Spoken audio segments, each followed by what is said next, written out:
gang!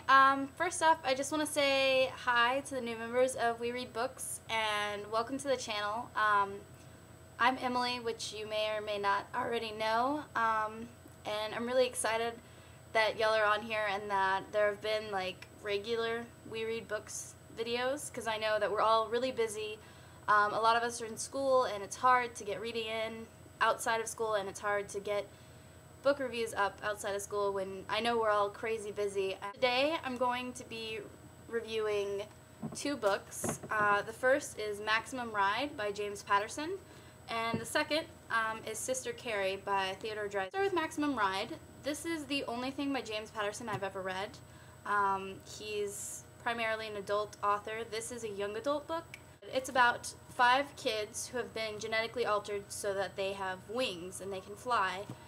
And kind of their journey, they're trying to escape from the scientists who genetically altered them, because the scientists are obviously, you know, kind of torturing them. They make them do all these experiments and this testing, and they're also trying to find their identities, trying to find their real parents, trying to find who they were before these scientists like took them and altered them with this like genetic engineering stuff. This book was really good. It was really interesting.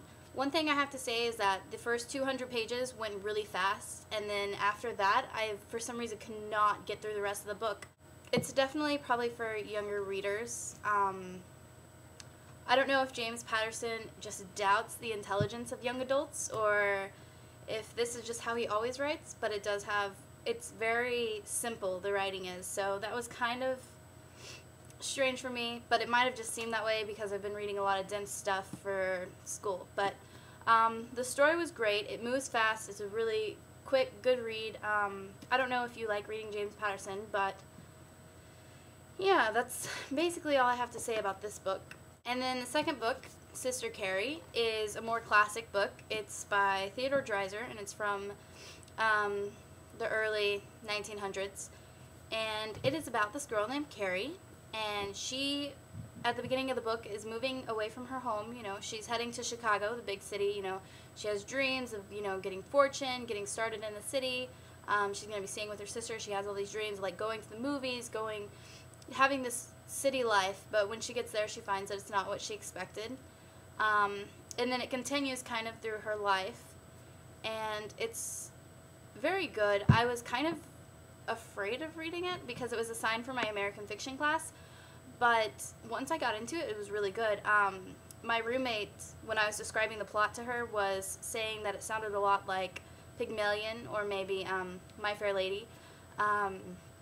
Carrie kind of gets adopted by this richer guy who has an interest in her because she's attractive, and he kind of gives her money for clothes, and then eventually he tries to get her to like move in with him, and then there's a lot more. That's only the beginning of the story, but I feel like telling more of the plot would spoil the beginning of the plot. But it was a really good book. The last thing that I want to say about this book is I want to read you a quote that's from the end of the book, and it kind of describes the character of the book a little bit better than I can.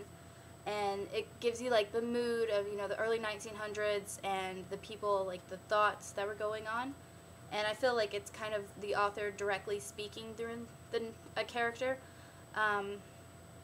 So the quote says, "The world is full of desirable situations, but unfortunately we can occupy but one at a time. It doesn't do us any good to wring our hands over the far-off things." And you may not fully understand that quote without reading the book, but basically it just is saying that you can't have it all. You can't have every good thing at once, but there's lots of good things, and you kind of just have to pick which one you want. And I feel like in the novel that's really illustrated through her different trials. And a slight digression from book talk. Kyle, I know you're a huge history buff, and this semester I'm taking Russia since 1917, and I'm taking a modern American history class, which is Reconstruction to the Present. And I'm really excited about the two classes, so I'm thinking about changing my major to history with a minor in creative writing. Right now I'm in English, but I'm not really into the literary analysis part of it. I'm more in for the writing and that side of it, so I don't know. I'm thinking about changing it, so I don't know. Just thought I'd throw that in there.